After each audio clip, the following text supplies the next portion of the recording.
Saya menyampaikan terima kasih pada pimpinan sidang, Mas Bambang, yang terhormat Wakil Ketua DPR bidang politik, hukum, dan keamanan, Dr. Dasko. Bapak Ibu anggota Komisi 3 yang saya hormati, Pak Kapolri, Pak Kapolri dan pejabat-pejabat utama di lingkungan Kepolisian Republik Indonesia.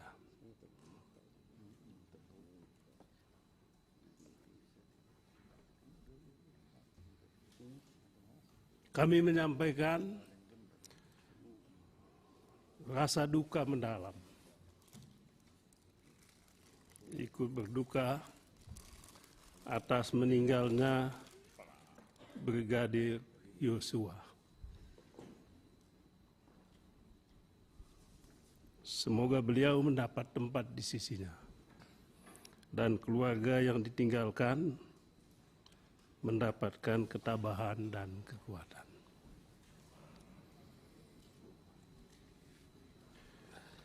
Kami juga ikut prihatin dengan apa yang dialami oleh institusi kepolisian pada saat ini. Peristiwa yang tidak pernah kita duga muncul di saat begitu tinggi trust publik kepada lembaga ini. Saya pun termasuk begitu tinggi kepercayaannya. Sehingga begitu muncul penjelasan kepada publik bahwa ada tembak-menembak antara ajudan di rumah Jenderal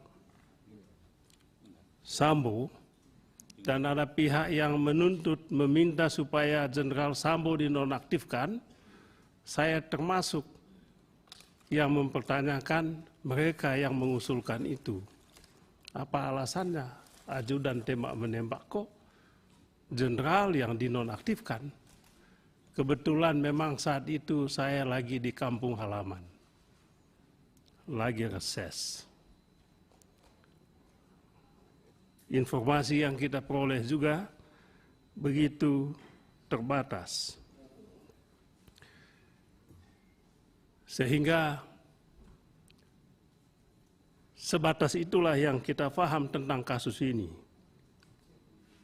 Kita prihatin dengan kasus ini bukan soal kematiannya, bukan soal tembak-menembaknya, tetapi kita prihatin sebab kasus ini terjadi di dalam institusi yang tadi kita katakan mendapat trust publik yang begitu tinggi dan juga yang mencengangkan dilakukan oleh seorang jenderal bintang 2 kepada anak buahnya. Sadis, pembunuhan tanpa ada rasa kemanusiaan. Saya tidak melihat dan mempersoalkan motifnya, apapun motifnya. Tapi ini adalah pembunuhan yang begitu kejam.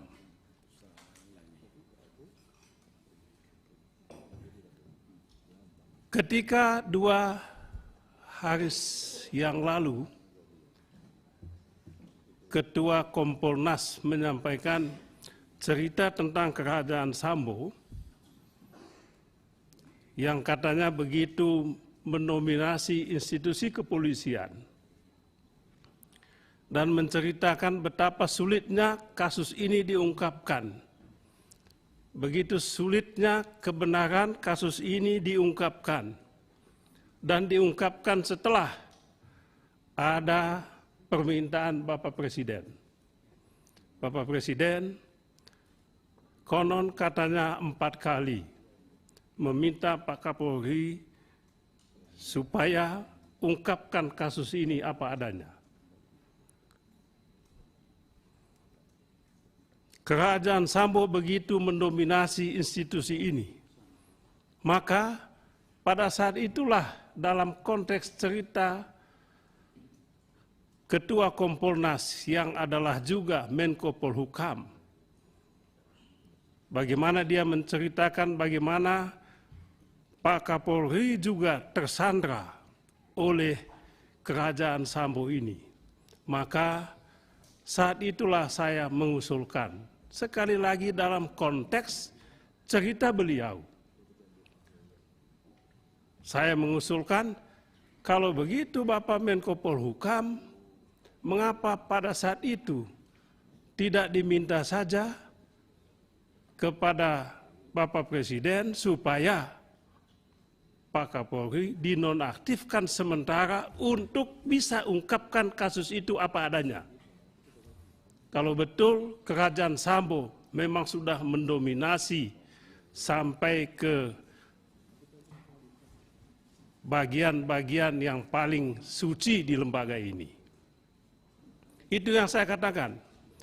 Daripada Pak Menko Polhukam cuap-cuap di publik, cerita ada jenderal yang mengancam mengundurkan diri. Kan itu ceritanya Pak. Yang kita minta juga sebut saja namanya. Jangan bikin masalah. Anda Menko Polhukam, pembantu Presiden, sampaikan itu kepada Bapak Presiden untuk diambil langkah.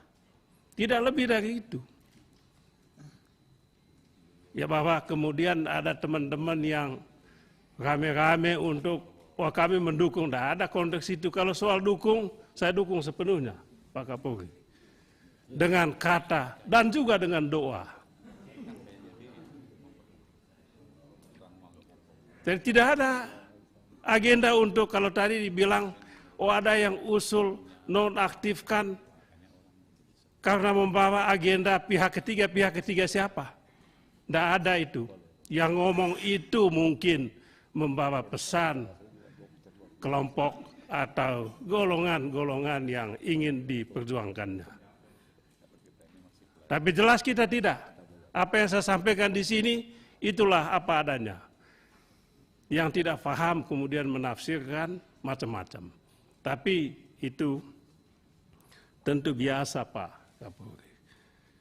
Jadi tidak ada urusan kita dengan soal itu. Kita dukung sepenuhnya Pak Kapolri sebagaimana yang tadi disampaikan itu. Kita beri dukungan, keberanian juga. Dukungan dan keberanian juga. Jangan sampai setiap ada masalah nanti Bapak Presiden yang turun tangan, masa diminta terus datang ke istana supaya jalankan itu. Untuk proses penegakan hukum mestinya itu tidak boleh. Di mana independensi, di mana otonomi aparat penegak hukum. Tapi saya kemudian membayangkan, saya bersyukur juga untung Presiden Jokowi meminta ini. Kalau tidak, gelap kasus ini. Gelap. Terima kasih Pak. Jadi Presiden, terima kasih banyak. Juga terima kasih kepada Kapolri atas keberaniannya. Kalau beliau tidak berani, nggak mungkin kasus ini diungkapkan. Coba bayangkan, tadi saya baca laporan Pak Kapolri. Andaikan kasus ini almarhum dimakamkan secara kedinasan, kasus ini hilang begitu saja.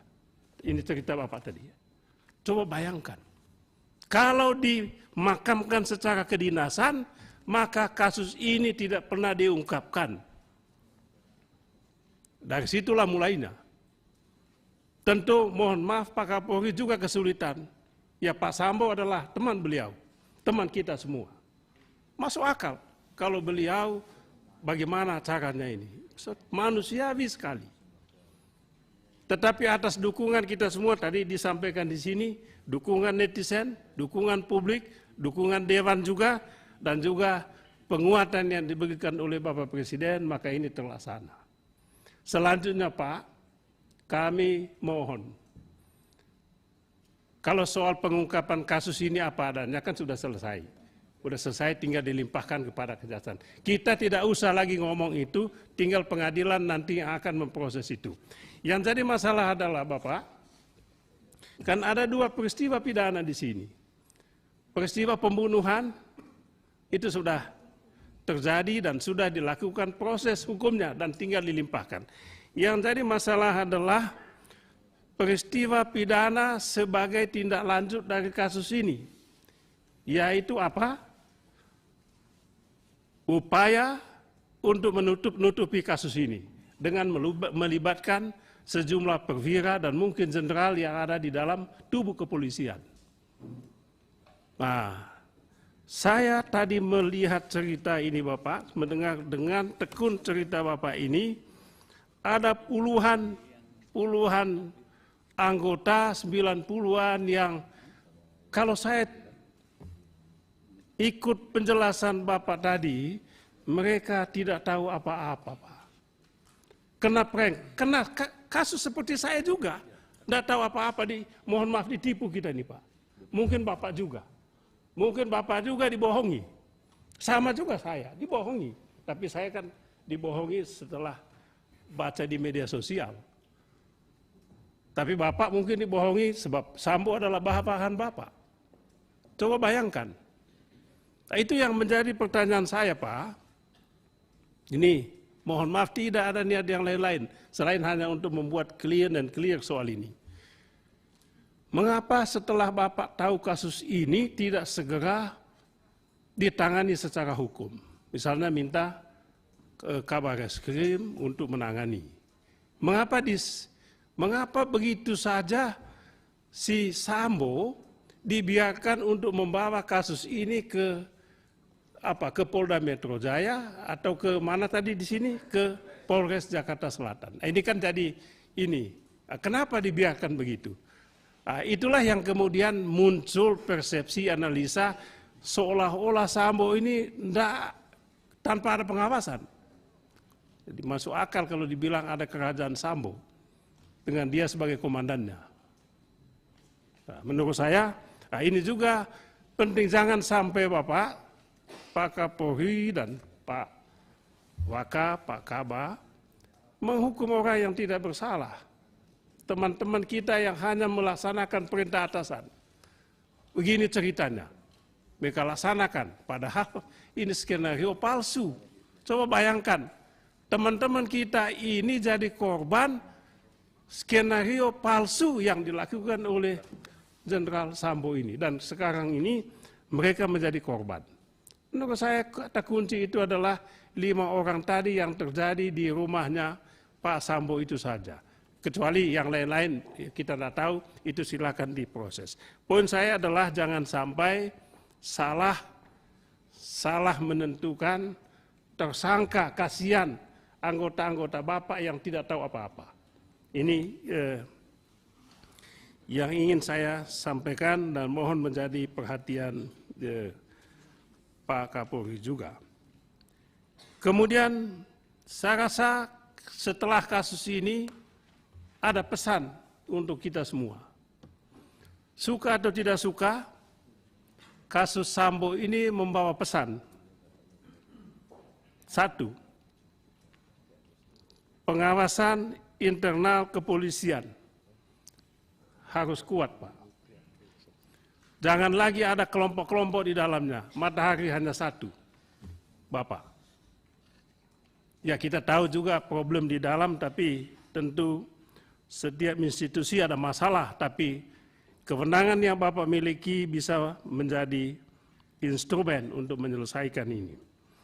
Hentikan rekayasa kasus. Bapak perintahkan sampai tingkat kabupaten kota.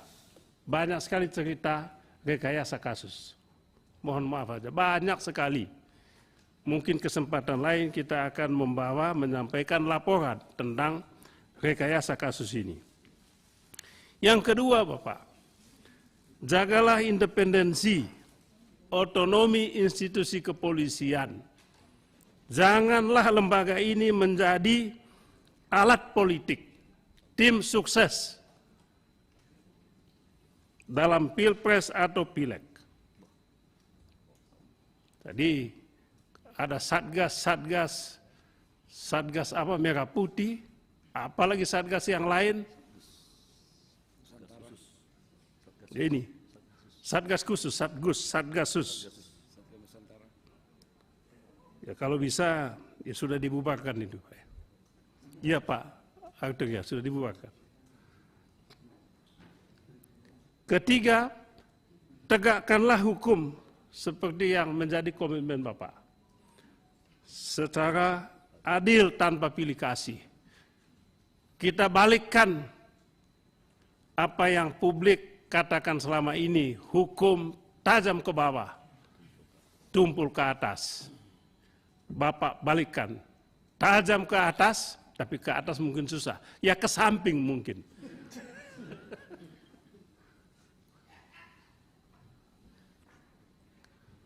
Tajam ke samping, ya ke bawah juga, ya perlu juga. Nah, samping juga, samping kiri kanan.